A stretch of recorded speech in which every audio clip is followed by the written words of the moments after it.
Oui, monsieur le journaliste, bonjour.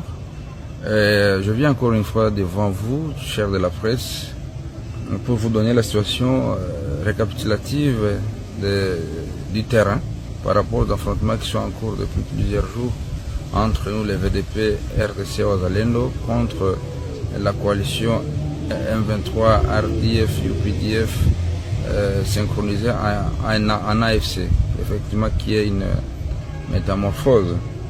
Donc, c'est que l'ennemi, malgré ce qui se passe à Doha, ou ce qui s'est passé à Doha, l'ennemi est en train de jouer la ruse, comme ils ont fait en Ouganda, comme ils ont fait au Rwanda, avec les talk and fight, et ils font semblant de négocier tout en se préparant en conséquence. Ce qui est la preuve, c'est qu'ils nous attaquent systématiquement depuis plus de 3 mois.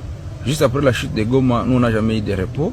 Nos positions autour de la ville de Goma, nos positions dans le territoire de Rutshuru, notamment dans la chefferie de Bouicha comme dans la chefferie de Bouito, ont toujours été l'objet de plusieurs attaques. Dans le Massissi, n'en parlons pas. Dans le sud Kivu, même, ils se renforcent jour et nuit. Les militaires viennent du Rwanda, viennent de l'Ouganda, à ciel ouvert, en pleine journée, avec des chars de combat, des mortiers, n'est-ce pas, des armes lourdes. Ils se déploient en pleine cité, en pleine ville, de Bukavu, de Goma, en pleine cité de Rutshuru. Ils font des formations à Runyoni, à Tchanzu, partout ailleurs. Ils font des déportations forcées des jeunes gens, étudiants, élèves, n'est-ce pas, et créateurs miniers à Rubaya pour les contraindre de faire des formations militaires. Ce qui prouve à suffisance qu'ils se sont jamais inscrits dans la logique de la paix. C'est comme ça qu'ils s'attendaient à s'attaquer à nos positions, autour de Goma, notamment le groupement de Mouja et Roussaïou. Et ils sont tombés dans nos embuscades. Dans la nuit d'hier, du 21 au 22 juillet 2022, 25 je m'excuse, et ils ont été copieusement battus, n'est-ce pas, en plein parc de Virunga.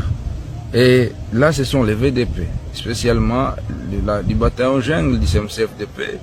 Et comme ça s'est passé autour de Goma, concomitamment, depuis 3 mois, nous faisons face à ces attaques sporadiques dans la chefferie de Bouito, groupement de Bukombo, groupement de Kihondo, groupement de Tongo, groupement de Mutanda, groupement de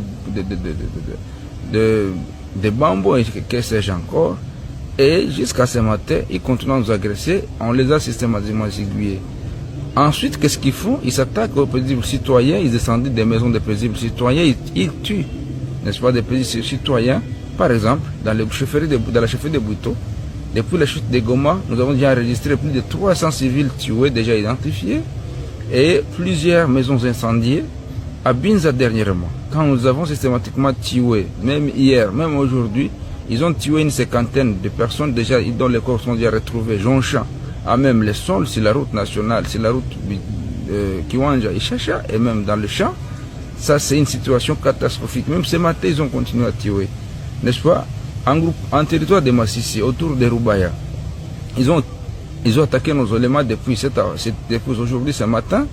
Heureusement, nous les avons systématiquement tués. Et ils se sont toujours adonnés à tuer et à incendier des maisons de civils.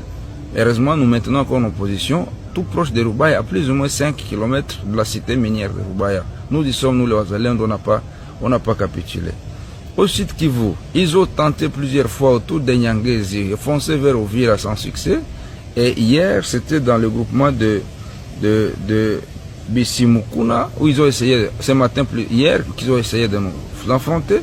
Et nous les avons contenus systématiquement. Ce qui signifie que l'ennemi ne désarme pas.